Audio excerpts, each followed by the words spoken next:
Bonjour, chers élèves. J'espère que vous êtes tous en bonne santé. Bienvenue dans cette séquence vidéo pédagogique consacrée aux élèves de la deuxième année du cycle secondaire collégial. Nous travaillons dans le cadre du projet Produire et jouer une pièce théâtrale.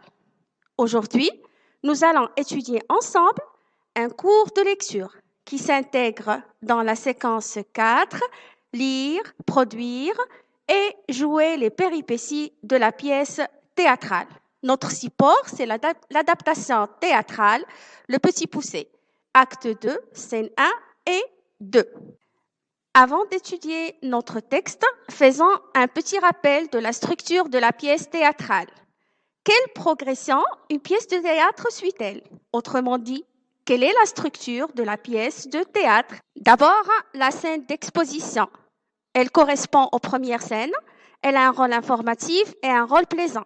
Elle doit informer le spectateur sur l'intrigue, l'identité du personnage, sur le lieu et l'époque de la scène. Deuxièmement, le nœud. C'est le problème qu'il faut résoudre. Une série de conflits et d'obstacles, un moment de crise. Et troisièmement, les péripéties. Ils font avancer l'action pour résoudre le nœud et ils vont faire l'objet de notre étude aujourd'hui. Enfin, nous avons le dénouement. Il résout le conflit de façon définitive. C'est la fin. Il s'agit des scènes 1 et 2 de l'acte 2 de l'adaptation théâtrale Le Petit Poucet. Nous allons focaliser notre attention sur les péripéties, le véritable cœur de l'intrigue. D'abord, situons notre texte. Comme vous avez déjà vu, dans la scène d'exposition, le bûcheron et sa femme n'ont plus de quoi nourrir leurs enfants. Le Petit Poucet les entend parler du projet de les faire perdre. Pour le nœud, le père abandonne ses enfants dans la forêt. Il y avait avant une péripétie, il s'agit du retour de l'enfant, donc le père n'a pas réussi de les faire perdre pour la première fois. La scène commence dans les bois. Les 5 frères cherchent leur chemin.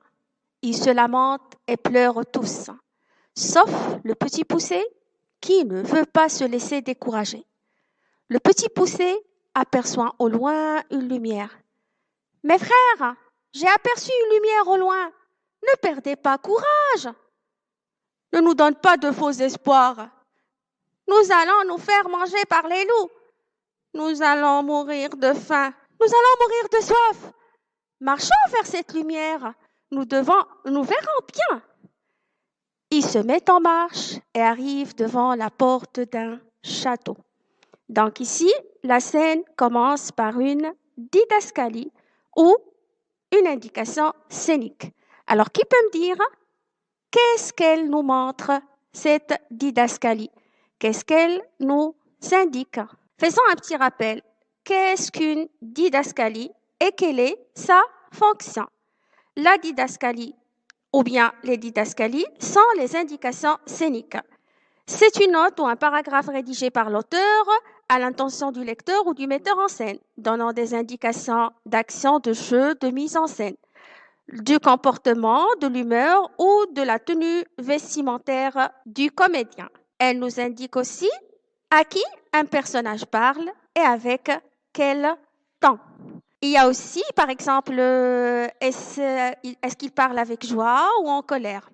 Il y a aussi les didascalies locatives qui indiquent le lien de l'action. Une didascalie peut nous montrer aussi les mouvements, les gestes et les placements sur scène.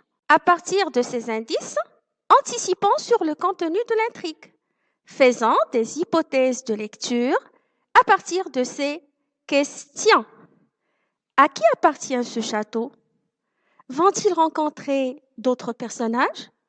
Ces personnages-là, vont-ils les aider à résoudre le nœud? Ou seront-ils des opposants? Le Petit Poucet va-t-il sauver ses frères avec son courage? Les frères avaient-ils raison de se décourager?